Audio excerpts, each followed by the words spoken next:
Hey, what's up, Charhead Army? It's Beardizard here.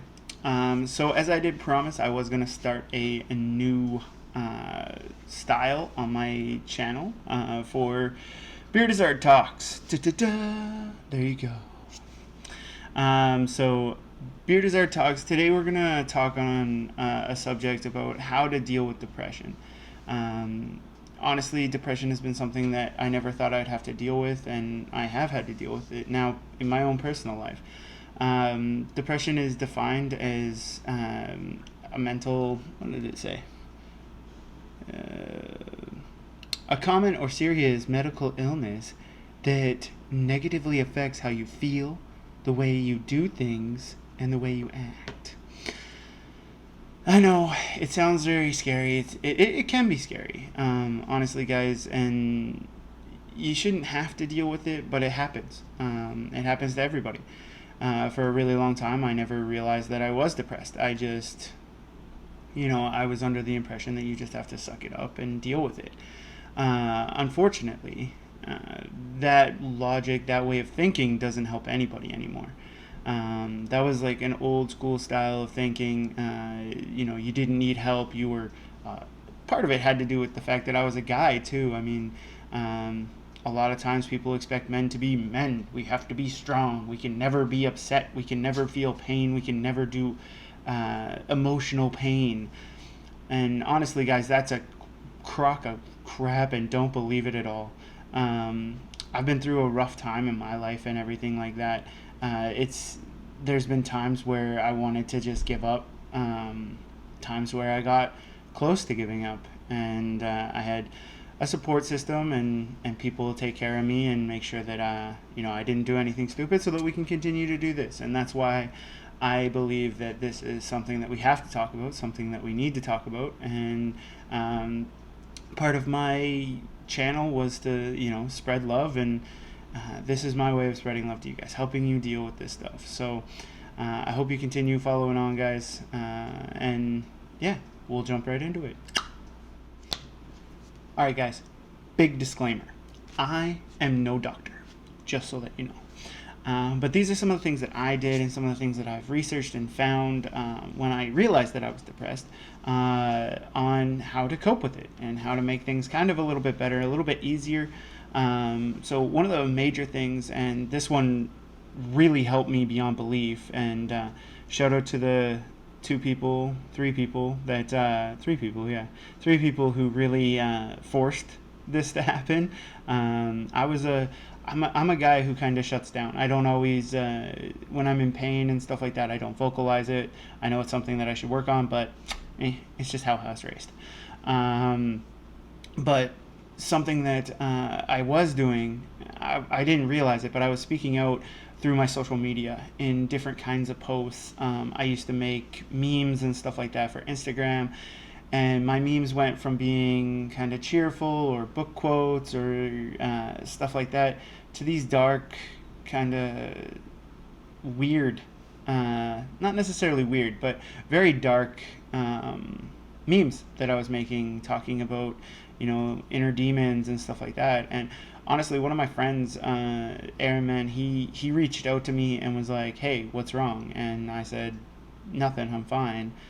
And then he basically told me that I wasn't, and that I needed to talk, and he wasn't going to leave me alone until I did.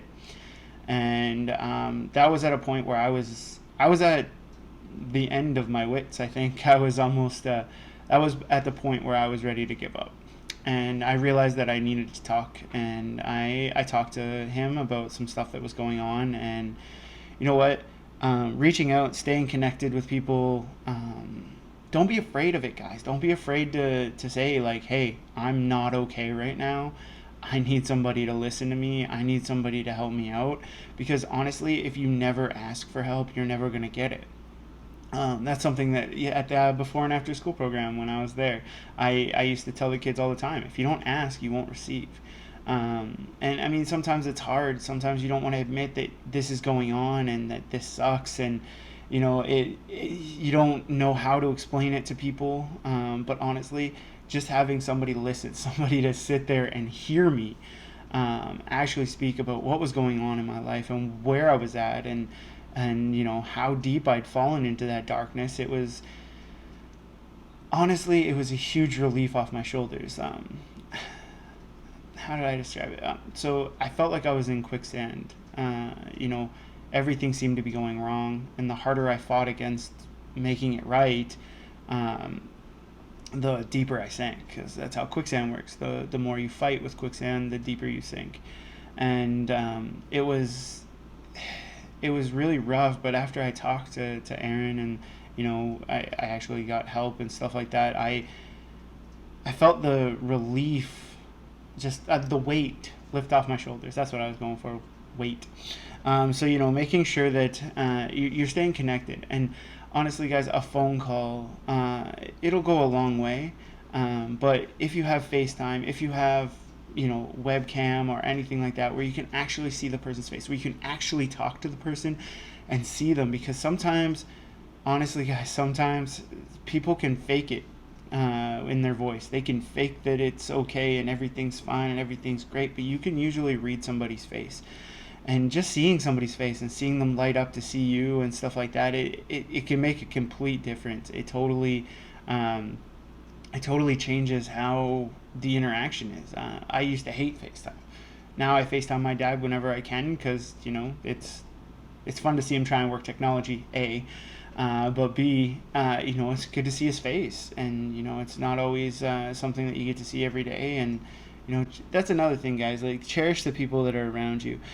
Surround yourself with people that make you feel good, make you feel safe, and make you feel like you're important. And yeah, you'll be fine. Cut that negativity out of your life. If there's people that are around you that are always telling you, suck it up, or hey, like, why are you so blah blah blah? That's how I envision how they are in their with their voice. Well, I don't know why you're so sad all the time. And if they won't take the time to listen or actually engage with you about that, then cut them out. They're not helping you in any way. Um, Find people that will support you and be like, yo man, like, I'm sorry that you're going through this, there's nothing I can do to help you, but listen. And that's more than enough help for most people. Is that they just want to be heard, they just need help, they don't know how to ask for it. So an easy way to ask for it, honestly, is just go to your buddy and be like, hey man, you got a few minutes? Like, I got all this shit going on, and I don't know what to say, I don't know what to do, and I just need somebody's opinion on what's happening. And if your buddy's got your back and he'll sit there and listen to you and then help you, give you an opinion, even just listening to you and being like, dude, I have no idea, but thanks for sharing that with me, I'll do what I can to help you. That's all you need a lot of the times, is just somebody to be there. So don't be afraid to do that. Also, one thing that I've kind of found that's really helped me with my depression is taking care of my dogs. They get me outside. A, B, they're dogs and cats and animals. They show you what is it? Undenying love. Like, they don't ask for anything except for like food and water, and that's it. Like, they love you unconditionally. And that's something that I really stand by, is if you do have an animal or something, just being there. I mean, vent to the dog, vent to the cat, vent to whatever you got to do. Get it off your chest, because you need to let it out. You need to tell somebody. You need to tell, preferably a person that can help. But I mean, just giving your dog a hug, having your dog come up and cuddle you. Dogs and cats and other animals, man, they understand when we're going through it.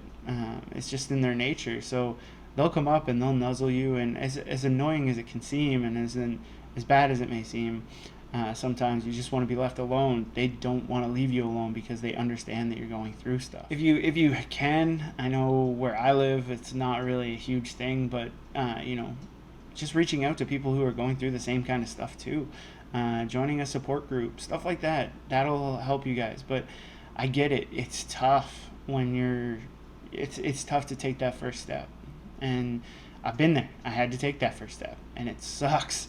But the first thing that you have to do is admit that you need help. And it's not hard to admit that you need help, but it is hard.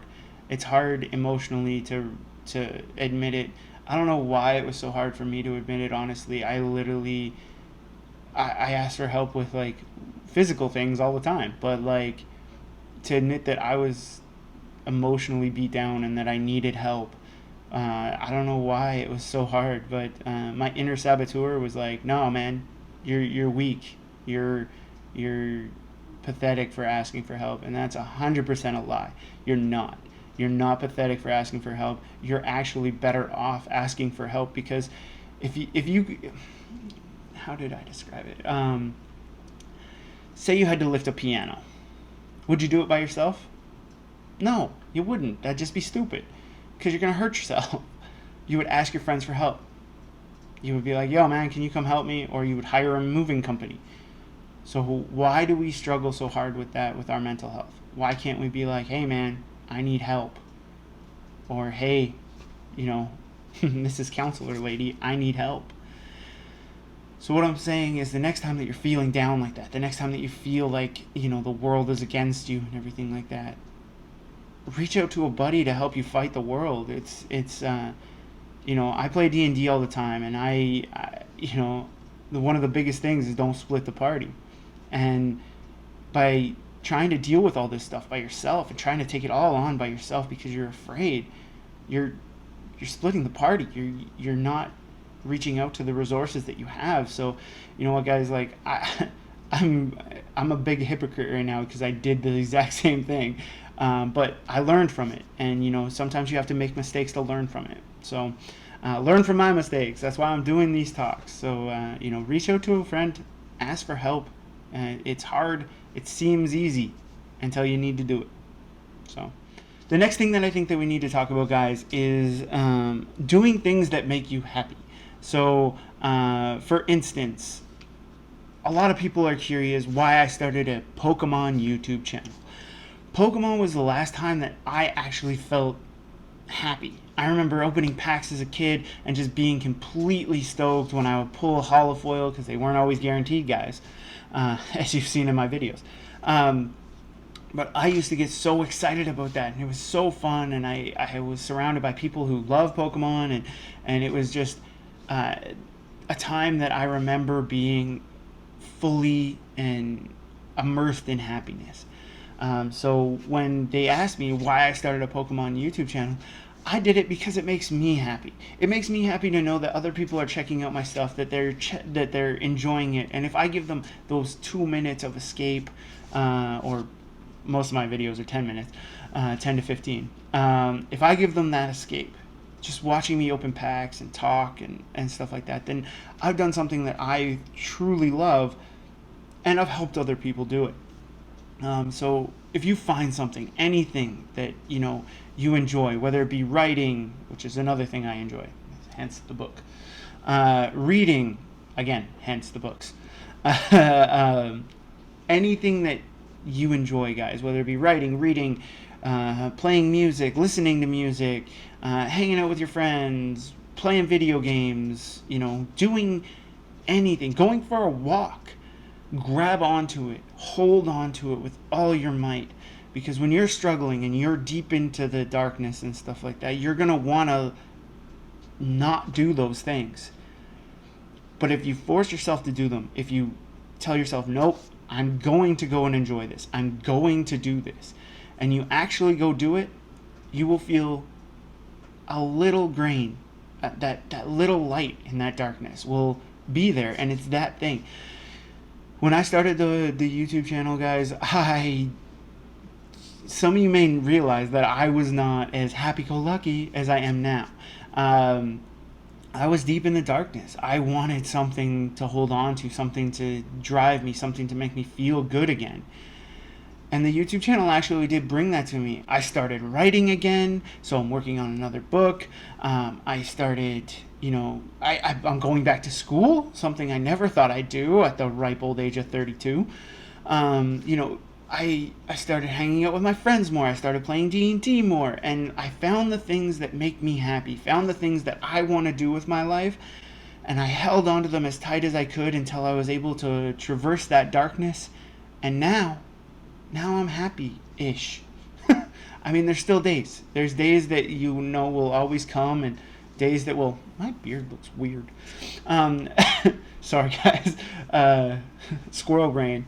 Um, there are days that you feel, I feel absolutely like garbage. I feel like, I don't want to do this anymore. Why am I looking at YouTube? Nobody's looking at my stuff.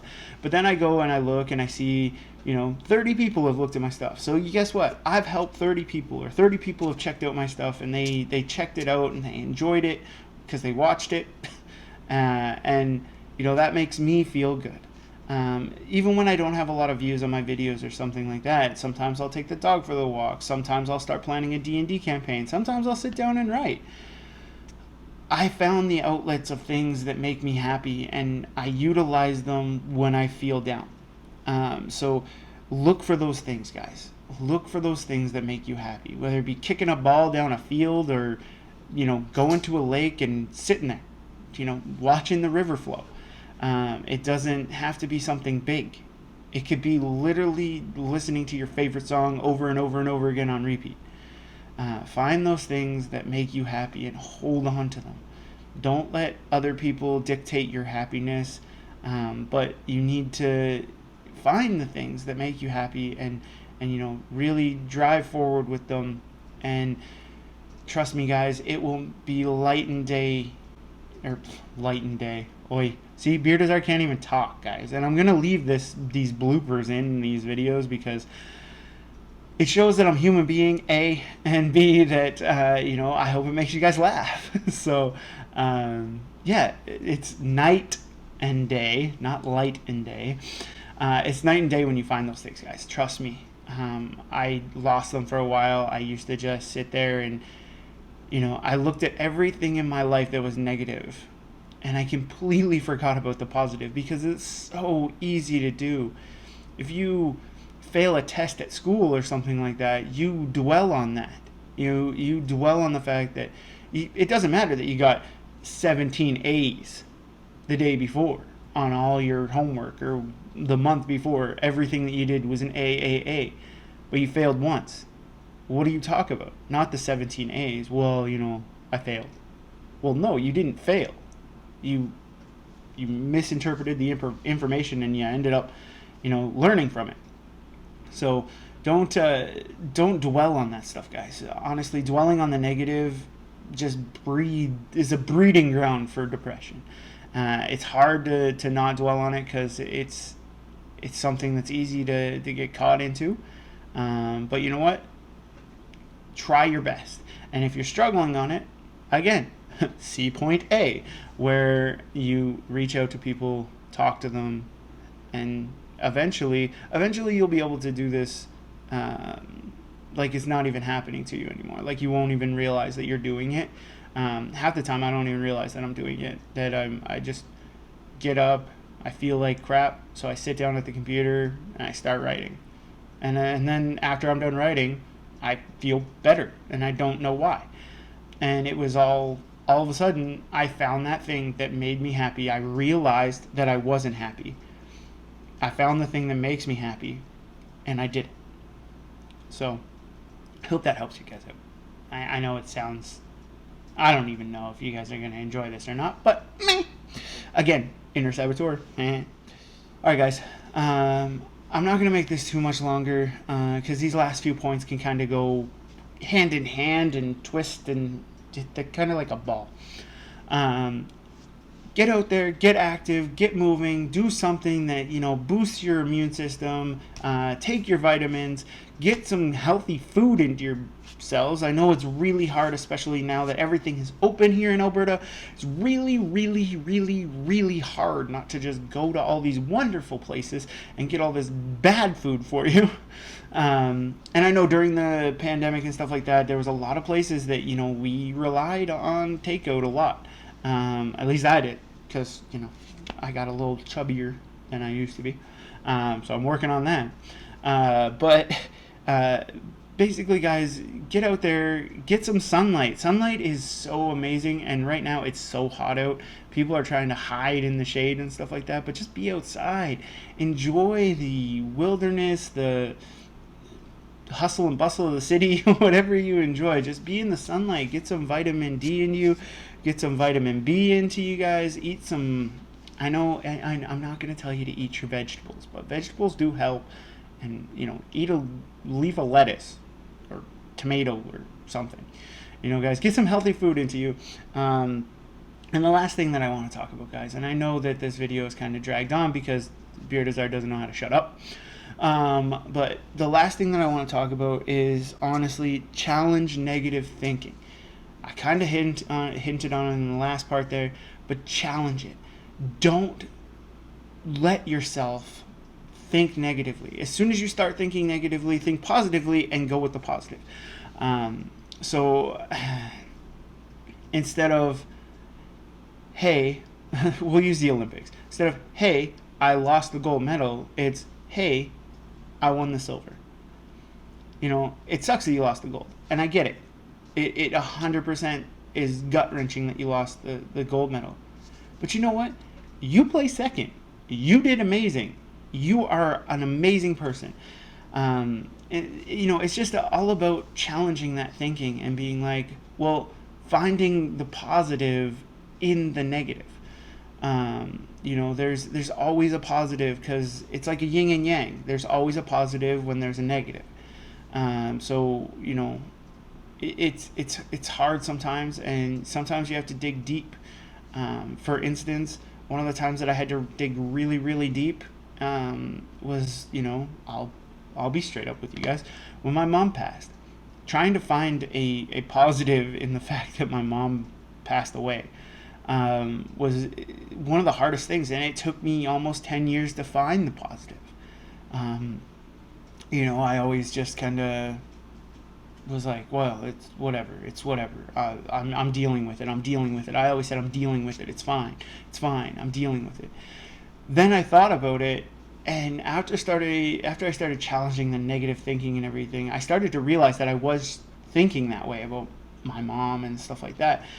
So I kind of twisted it to the positive side.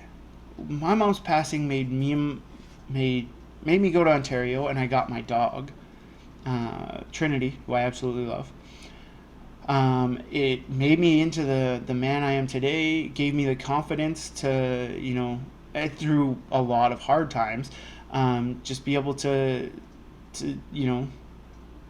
I don't want to say suck it up, but a lot of the hard times I was like, it could be worse. And I always thought like that. Then if my mom wouldn't have passed, I honestly don't think I would have ever finished my book. I wrote it for her. And, it was something that I wanted to finish. She loved my stories and stuff like that. So I finished it, and I dedicated it to her. If my mom wouldn't have passed, I would have never had the relationship, moved back to Medicine Hat and had the relationship that I have with my stepdad now. He needed me, I needed him, we needed each other. And for a long time I hated him. I used to blame him for my mom's passing. Just because I was in such a dark place and I was hurt for so long, I needed somebody to blame, and I didn't want to blame myself, and I didn't want to blame my mom, so he was the easy target. So those are the positive things that came out of it. And you know what? When I look at it, and me and my dad go fishing almost every Saturday, and he's not a man who reads a lot, and you know what? He's reading my book. Things like that just make me realize that even in the darkest part of my life, the darkest time, there was positive to be had. So if you're being bullied at school, or that's the next subject we're going to talk about in the next video, but if you're being bullied or you have all this negativity, stop dwelling on it, guys. Look for the positive sides of it. Yes, being bullied sucks. Yes, all this other stuff sucks, but find something positive about it. For me, when I was being bullied in school and stuff like that, I became tougher. I didn't let it happen to other people, and I became an advocate for standing up to bullies. You can use your words. You don't always have to scrap like I did, because it's not fun. It hurts in the wintertime now. But find something positive in the negative, guys. and trust me, your life will be a lot better off. That's speaking a little bit from experience, just a little bit, and hopefully, and that's speaking a lot from hope, because I really hope and trust that the process is going to work and help me. So don't forget, guys, challenge negative thinking. Eat healthy. Everybody says that, but eat healthy. Beardizard doesn't, but it's all good. Eat what you want, guys, but in moderation. And guys, just don't be afraid to ask for help. If there's anything you take away from this, is don't be afraid to ask for help. Okay? Just remember that I love you guys to pieces. You guys are amazing. Thank you for watching this. Let me know in the comment section down below what topics you want me to talk about. It could be anything, guys. If you want to know how to make a sandwich, I'll talk about making a sandwich and relate it back to something. But this is something that I really believe needed to be talked about and needs to be talked about and doesn't need to be forgotten. So I hope you guys enjoyed it. Let me know if you enjoyed the series, and yeah, I'll see you guys on the flip side for the next Beardizard video. Bye, guys.